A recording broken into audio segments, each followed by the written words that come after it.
Hello everyone, today I will show you how to change underline thickness in a PDF file using Wondershare PDFelement. Open your PDF file with Wondershare PDFelement.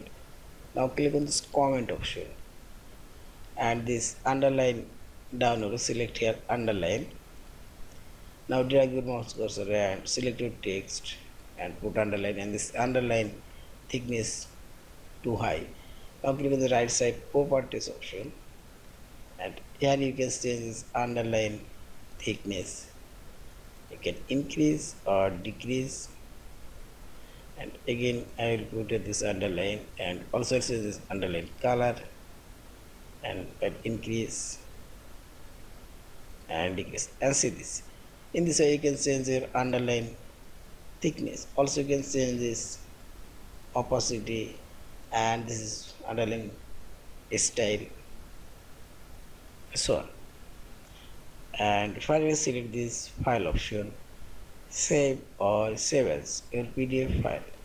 Thank you for watching. Please subscribe, like, share and comments.